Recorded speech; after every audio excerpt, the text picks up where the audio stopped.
हरे कृष्णा। तो सभी भक्तों का अंतर्राष्ट्रीय कृष्ण भावना अमृत संघ, इस्कॉन, सूरत, वराशा, श्री श्री राधा श्याम सुंदर मंदिर में प्रातःकालीन इस भागवत क्लास में हार्दिक स्वागत है। हम इस अध्याय में, जैसा कि पहले वर्णन हो चुका है, ससुर और दामाद का थोड़ा सा झगड़ा चल रहा है और ससुर एक छोटी सी बात, प्रणाम नहीं करने के कारण दामाद से रुष्ट हो चुके हैं। और दामाद भी कौन है? जो ससुर से पद में, हर बात में ऊंचा है, अपने से बड़े से वैष्णव प्रणाम की आशा लगाए हुए हैं, क्योंकि उनको ये आदत बन चुकी थी कि हर कोई उन्हें प्रणाम करे। और उस यज्ञ में हजारों देवताओं थे। जब दक्ष उस यज्ञ में पहुंचे तो हजारों लाखों लोगों ने उन्हें प्रणाम किया, और लाखों लोगों ने उन्हें प्रणाम किया, वो नहीं दिखा। किसी एक व्यक्ति ने प्रणाम नहीं किया, सिर्फ वो ही दिखा। ये है दोष, वैष्णव के अंदर दोष देखने की दृष्टि। और उसके बाद जब शिव जी चले आए और पार्वती सती जो है, अब फिर से शिव जी को कह रही है इस अध्याय में कि फिर से दक्ष मेरे पिता यज्ञ करने जा रहे हैं और सारे देवता वहां जा रहे हैं, तो मैं भी वहां जाना चाहती हूं। तो इस अध्याय में 9वें श्लोक से 15वें श्लोक में सती शिव जी को कहती है, मुझे पिताजी के पास जाना है। और पिताजी के पास क्यों जाना है, इसके कई कारण सती ने शिव जी को बताए कि पिता के घर जाना चाहिए। और फिर 15वें अध्याय से 15वें श्लोक से 25वें श्लोक तक शिव जी सती को बता रहे हैं कि तुम्हें वहां क्यों नहीं जाना चाहिए। शिव और सती का संवाद, ये अध्याय का नाम है, और इनका संवाद हो रहा है। यहां पर वर्णन आता है कि हे तरुणी बारे, निस्संदेह मित्र तथा स्वजन खड़े होकर एक दूसरे का स्वागत और नमस्कार करके परस्पर अभिवादन करते हैं, किंतु जो दिव्य पद पर ऊपर उठ चुके हैं वे प्रबुद्ध होने के कारण ऐसा सम्मान प्रत्येक शरीर में वास करने वाले परमात्मा का ही करते हैं, देह अभिमानी पुरुष का नहीं। विद्वान व्यक्ति जो होता है, सामान्यतः सबके अंदर परमात्मा के रूप में भगवान का दर्शन करता है। और ये बात भगवान ने भगवत गीता में भी कही, विद्या विनय संपन्ने ब्राह्मणी गवि हस्तिनी शुनिचेव स्वापके च पंडिता समदर्शिना। पंडित जो होते हैं, विद्वान जो होते हैं, वो सबके हृदय में परमात्मा का दर्शन करते हैं। शरीर चाहे 84 लाख योनियां कितने भी शरीर हों अलग अलग, परंतु क्योंकि उनके अंदर परमात्मा का वास होता है, तो वो शरीर की दृष्टि से न देख करके भगवान परमात्मा उसके हृदय में है, उस दृष्टि से विद्वान देखते हैं। यानी शरीर को नहीं, भगवान को देखते हैं, आत्मा और परमात्मा को। ये विद्वानों की दृष्टि होती है। और ये वैष्णव आचरण भी है कि भक्त जो होते हैं किसी अन्य भक्त को देखते हैं तो उसको प्रणाम करते हैं। यहाँ ऐसा वर्णन है कि शिव जी अपने ससुर दक्ष को प्रणाम नहीं किया,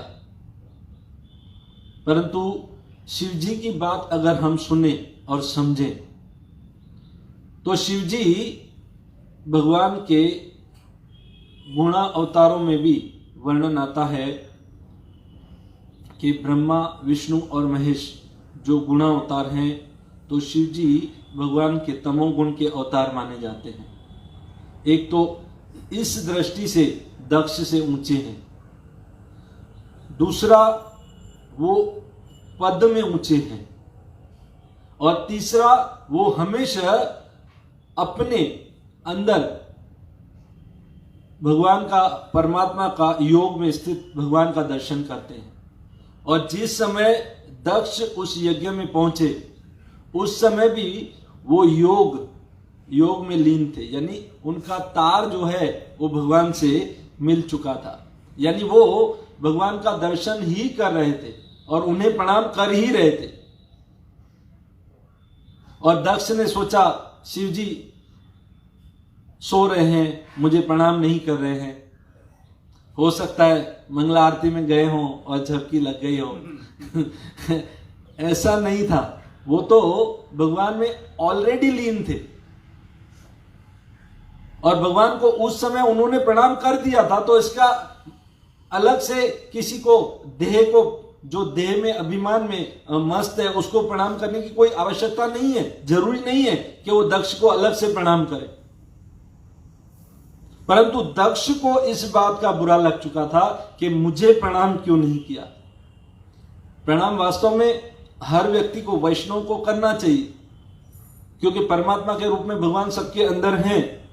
भगवान ने हमें जब इस धरती पर भेजा और हमें 84 लाख योनियां दे दी और अलग अलग योनियों में जीव भटक रहा है, तो जीव को भगवान ने अलग से छोड़ नहीं दिया। भगवान उसके साथ हर शरीर में उपस्थित हैं, और आत्मा तब तक वो अकेला काम नहीं कर सकता जब तक उसके अंदर परमात्मा का वास नहीं हो। जब ब्रह्मा जी ने, हम सुनते हैं, जब बॉडियां बनाई 84 लाख प्रकार की और उसमें आत्मा को भी डाल दिया, पर तब भी वो शरीर हिले नहीं, वो एक्टिव नहीं हुए जब तक उसके अंदर परमात्मा का प्रवेश नहीं हुआ। यानी परमात्मा ने, भगवान श्री कृष्ण ने हमें इस संसार में भेजा तो हमें अकेला नहीं छोड़ दिया, और तब तक नहीं छोड़ेंगे जब तक हमें हमारे घर भगवान के धाम वापस नहीं पहुंचा देते। जब जीव भक्ति करके भगवान के धाम जाता है ना, उस समय विरजा को पार करते हैं जब, और गोलोक धाम में आगे प्रवेश होता है, उस समय परमात्मा वहां से निकल जाते हैं। परमात्मा सिर्फ इसी ब्रह्मांड में क्षीरोदक्षाय विष्णु के रूप में हर जीव के शरीर में रहते हैं, हर बॉडी के अंदर, परंतु हमें अकेला नहीं छोड़ा है, हमारे साथ हैं। और इसलिए वैष्णव जो होते हैं, भक्त जो होते हैं, वो विद्वान हर एक के हृदय में परमात्मा का दर्शन करते हैं, और भक्त तो खास वैष्णव प्रणाम करते हैं। चाहे गुरु ही क्यों न हो, शिष्य अगर उसे प्रणाम करता है तो गुरु भी उसे प्रणाम करता है कि ये सोच करके कि इसके अंदर परमात्मा स्थित है। क्योंकि ये जो बॉडी है, शरीर है, वैष्णव का शरीर तो वास्तव में मंदिर ही है, पर हर व्यक्ति के अंदर परमात्मा है ना, तो जब तक वो परमात्मा है तब तक वो मंदिर है। हमारे राधा गोविंद महाराज एक कथा में समझा रहे थे कि लोग मंदिर में जाते हैं और भक्तों को, भगवान को प्रणाम करते हैं, पर माँ बाप से ईर्ष्या करते हैं, माँ बाप को प्रणाम नहीं करते हैं। और इस बात को समझाते हुए उन्होंने कहा कि माँ बाप के अंदर, उनको उस विषय को समझा रहे थे कि माँ बाप को के अंदर तो ऑलरेडी परमात्मा है, उनकी प्राण प्रतिष्ठा नहीं करनी पड़ती, भगवान है, उनको प्रणाम करना चाहिए। मंदिर में तो जब हम आते हैं, जब मंदिर में विग्रह होते हैं, उनकी प्राण प्रतिष्ठा होती है और फिर पूजनीय होते हैं और हम उनका सम्मान करते हैं, परंतु उस माँ बाप के अंदर तो ऑलरेडी भगवान स्थित हैं, उनकी प्राण प्रतिष्ठा नहीं करनी पड़ती। पर कुछ लोग ऐसे होते हैं कि बाहर तो बहुत बड़ा सबको प्रणाम करते हैं, मंदिर में जाते हैं, वैष्णवों को प्रणाम करते हैं, पर अपने घर में ही अपने बड़ों का सम्मान नहीं करते, अपने माँ बाप को प्रणाम नहीं करते। यानी बाहर तो सबके अंदर परमात्मा देखते हैं, पर माँ बाप के अंदर नहीं। वैष्णव प्रणाम की इतनी महिमा है कि कोई व्यक्ति वैष्णव को प्रणाम करता है या भगवान को प्रणाम कर लेता है तो सबसे पहले उसका हृदय जीत लेता है, उसके सब आशीर्वाद प्राप्त कर लेता है। परंतु वैष्णव को प्रणाम नहीं करता या उससे दुखी करता है तो वो बहुत दुख और तकलीफ का भागी बन जाता है। दुर्वासा ऋषि ने वैष्णव अपराध कर दिया अम्बरीश राजा के प्रति, और सुदर्शन जब उनके पीछे पीछे भागे और भगवान के धाम तक पहुंचे, तब भगवान ने उसे कहा कि तुम ब्राह्मण हो, तुम्हारे अंदर तपस्या है, विद्या है, परंतु तुम्हारे अंदर विनम्रता नहीं है। तुमने उस वैष्णव का अपराध कर दिया, उस वैष्णव को प्रणाम नहीं किया जिसका करना चाहिए, इसलिए तुम दुखी हो। और ये बहुत घातक है। भले ब्राह्मण पद तक व्यक्ति पहुंच जाए, उसके अंदर विद्या संपन्न हो, तपस्या संपन्न हो जाए, परंतु उसके अंदर विनम्रता नहीं है, नम्रता नहीं है, वो प्रणाम नहीं करता है, तो बहुत घातक है। यहां एक उदाहरण और भी दिया जा रहा है कि प्रहलाद महाराज जो परमात्मा के रूप में सभी जीवों में भगवान का दर्शन करते थे, एक समय की बात आती है, उसके जो गुरु थे षंड और अमर, उनकी जब मृत्यु हुई तो प्रहलाद महाराज ने उनको देख करके बहुत दुखी हुए और भगवान से प्रार्थना करने लगे, हे प्रभु, यदि मैं प्राणी मात्र में आपका दर्शन करता हूं, मैं हर जीव में आपका दर्शन करता हूं, तो मेरे इस सत्य के प्रभाव से ये पुरोहित, ये दोनों मेरे षंड और अमर जो गुरु हैं, जीवित हो जाएं। और उनके ये कहने मात्र से जीवित हो गए।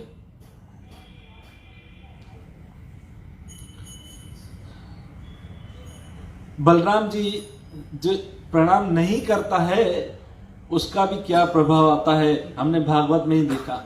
बलराम जी जब तीर्थ यात्रा पर निकल चुके थे और रोमहर्षण ने बलराम जी को, जो परम गुरु हैं, उनको प्रणाम नहीं किया, और प्रणाम नहीं करने के कारण उनकी मृत्यु हुई। एक घास के तिनके से बलराम जी ने उनका वध कर दिया। प्रणाम की बहुत महिमा है और भगवान परमात्मा के रूप में सभी जीवों के हृदय में वास करते हैं, इसकी भी बहुत महिमा है। जैसे सुखदेव गोस्वामी जैसे मुक्त पुरुष सबके हृदय में परमात्मा को देखते हैं, और जब वो जा रहे थे उस समय व्यासदेव उनके पीछे पीछे जा रहे थे, और वो जब चले गए, वो एक जंगल था, उसमें वन था, उसमें कुछ स्त्रियां स्नान कर रही थी, और वो जब जा रहे थे तब तो उन्होंने अपने आप को ढका नहीं, जब व्यासदेव जा रहे थे तो उन्होंने ढक दिया। तब व्यासदेव ने पूछा, मैं तो तुम्हारे पिता समान, अभी ये मेरा पुत्र गया, तो तब तो आपने ढका नहीं। तब उन स्त्रियों ने कहा, क्योंकि ये जो है ये एक शिशु बालक की तरह बर्ताव कर रहा था, इसके अंदर कोई भेद, शरीर की भेद बुद्धि नहीं थी। स्त्री का शरीर है या पुरुष का शरीर है, वो सबके अंदर परमात्मा का ही दर्शन कर रहा था। और आप तो गृहस्थ हैं, आप तो शरीर भेद बुद्धि वाले हैं, यानी आपकी दृष्टि और उनकी दृष्टि में भेद था। ये सुखदेव गोस्वामी हर शरीर में भगवान का दर्शन करते थे। इस तरह की उनकी दृष्टि थी। गरुड़ पुराण में ऐसे वर्णन आता है कि उस शरीर में देख करके, भगवान को देख करके जो भी प्रणाम करता है, या भगवान के मंदिर में जाकर के कोई भी व्यक्ति भगवान को प्रणाम करता है, तो प्रणाम की ऐसी महिमा है कि 10 अश्वमेघी पुनरेति जन्म, 10 अश्वमेघ यज्ञ करने वाला इस संसार में पुनर्जन्म लेता है, वापस जन्म लेता है। परंतु कृष्ण प्रणामी पुनर्भवाय, कृष्ण को प्रणाम करने से 10 अश्वमेघ यज्ञ का फल तो मिल जाता है, पर उससे और एक फायदा होता है कि पुनर्जन्म न भवाय, वापस जन्म नहीं लेना पड़ता। 10 अश्वमेघ यज्ञ करने वाले को फल मिलता है, उसको जन्म लेना पड़ता है, परंतु कृष्ण प्रणामी को नहीं। हमारे ब्रह्म मध्व गौड़ीय वैष्णव आचार्य सनातन गोस्वामी रोज 1000 भक्तों को वैष्णव प्रणाम करते थे। वृंदावन से राधा दामोदर मंदिर से निकलते थे और गोवर्धन तक जाते थे चलते चलते सुबह, और गोवर्धन की परिक्रमा करते थे, और गोवर्धन से वापस शाम को राधा दामोदर मंदिर चलते चलते। और इस बीच में जितने भी वैष्णव आते थे, गिन गिन करके 1000 भक्तों को 1000 वैष्णव प्रणाम करते थे। प्रणाम से व्यक्ति का जीवन बदल जाता है। हम जब भगवान को आकर के प्रणाम करते हैं ना मंदिर में, तो ऐसा वर्णन है कि हमारे हाथों की और मस्तिष्क की जो रेखाएं हैं, लकीरें, उन पर विधि विधान के द्वारा जो हमारे जीवन में दुख तकलीफ घटनाएं होने वाली हैं, वो उल्टे शब्दों में लिखी होती हैं, और वो कभी न कभी हमारे सामने आने वाली है।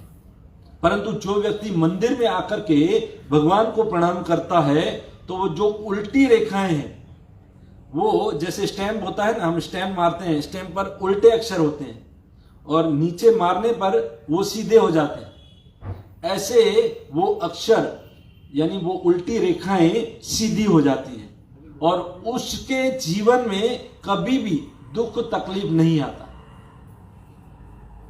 वो सब कट जाता है भगवान को प्रणाम करने से। प्रणाम करने की तो इतनी महिमा है कि महाभारत के चित्र को अगर हम देखें, इतिहास को देखें, तो परिणाम ही बदल गया सिर्फ प्रणाम करने से। जब महाभारत का युद्ध शुरू होने वाला था, देखिए कौरवों में 11 औक्षणी सेनाएं थी, बड़े बड़े महायोद्धा उनके पक्ष में थे। जय श्री राधा श्याम सुंदर भगवान की जय। बड़े बड़े योद्धा कौरवों के पक्ष में थे। भीष्म, द्रोण, कृपाचार्य, कर्ण, अश्वत्थामा, 11 औक्षणी सेनाएं, समुद्र के समान कौरवों की सेना थी, और पांडवों की सेना 7 औक्षणी सेनाएं थी। उस समय भी कृष्ण पांडवों के पक्ष में थे, पर उनके टीम में कम लोग थे। देखिए उस समय भगवान की टीम में ये होता है, सोना जहां मिलता है ना, वहां भीड़ कम होती है। गोल्ड, वो धर्म के पक्ष में थे, उस समय भी धर्म के पक्ष में लोग कम थे। तो युद्ध होने वाला था, और युधिष्ठिर महाराज अपने रथ से उतरे और कौरव सेना की ओर गए। तो पांडव, भीम, अर्जुन आदि सबने देखा, वो भी उनके पीछे पीछे गए। दुर्योधन ने देखा, लगता है डर गए, अब आ रहे हैं समझौता करने।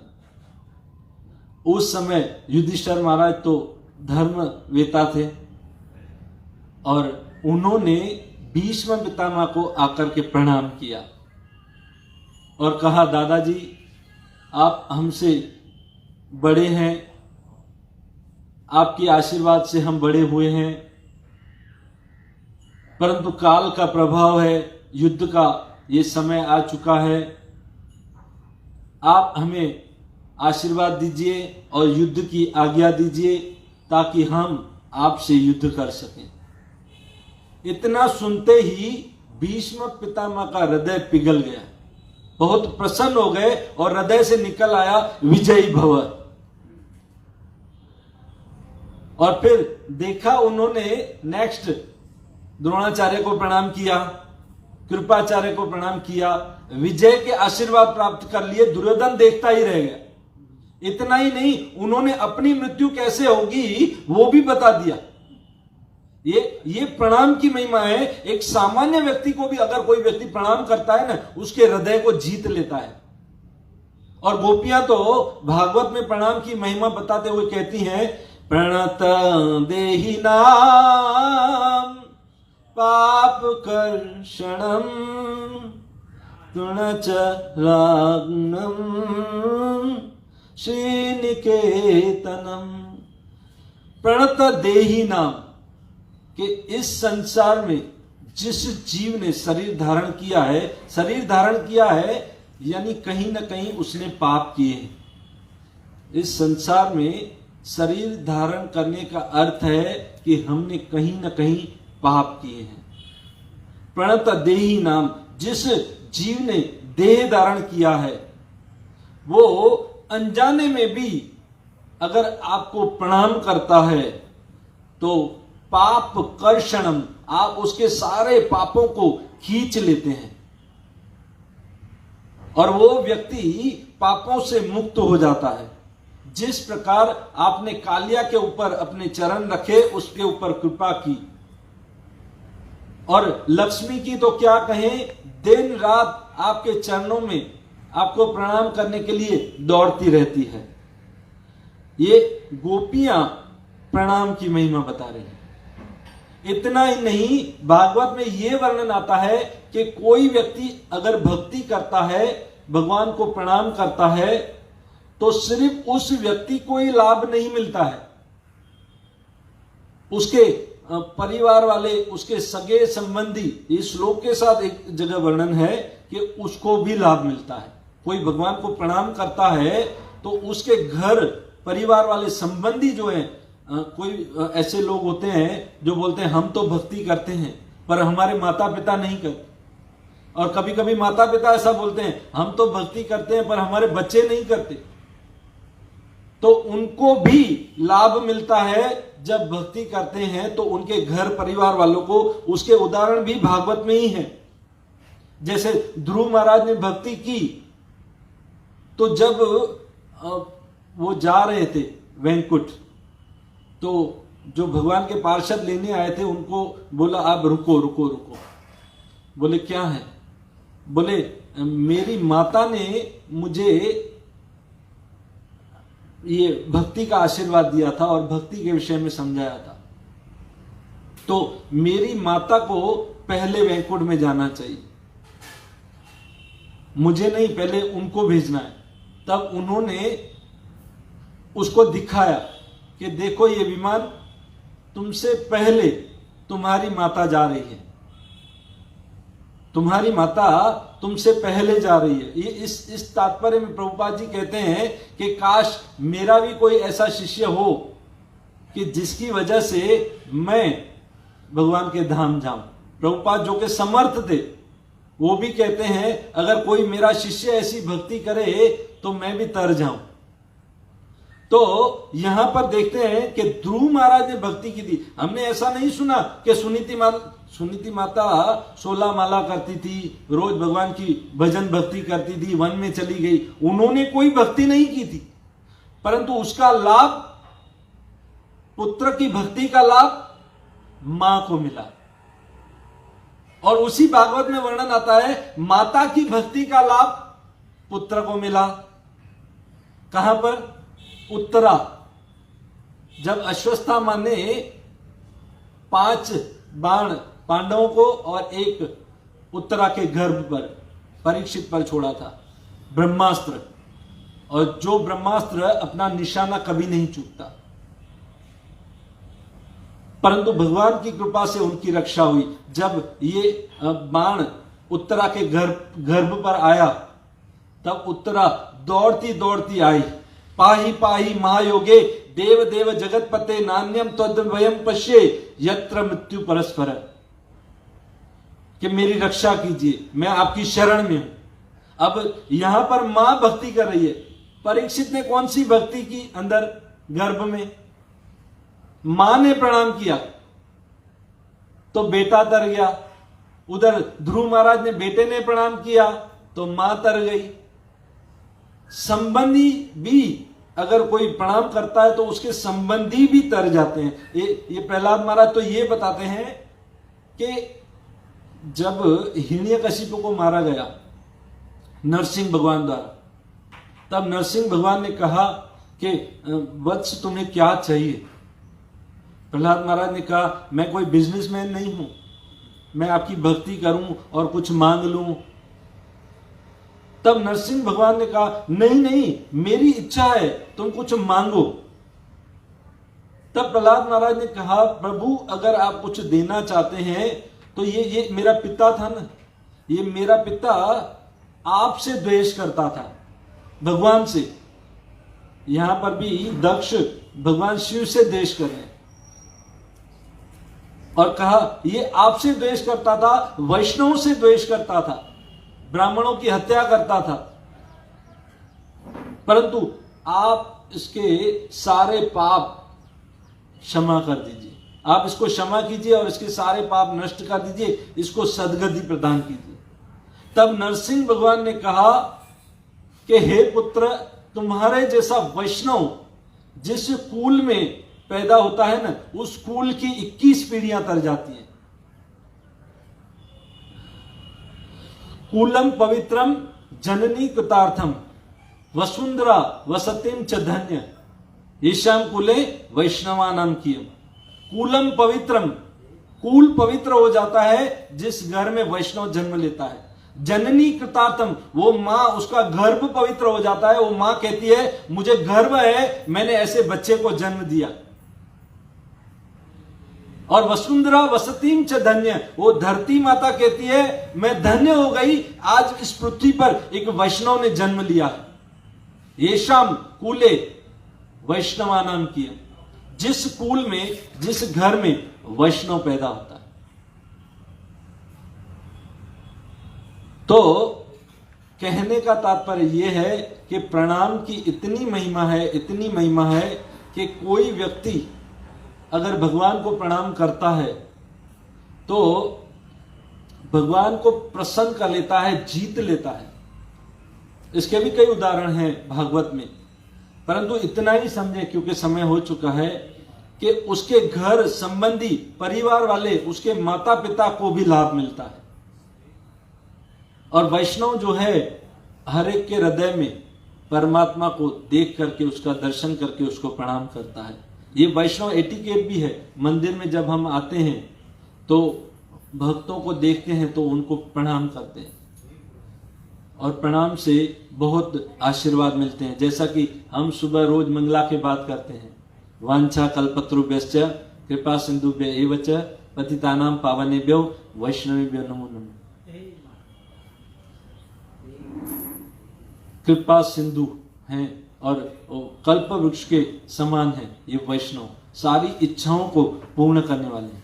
सारी इच्छाएं उस भक्त की पूरी हो जाती हैं जब वो वैष्णव को प्रणाम करता है और उनके शरीर में भगवान का दर्शन करता है। बहुत सारी बातें हैं पर समय हो चुका है। ठीक है, बहुत बहुत धन्यवाद। हरे कृष्ण। श्रील प्रभुपाद की, ग्रंथराज श्रीमद् भागवत महापुराण की।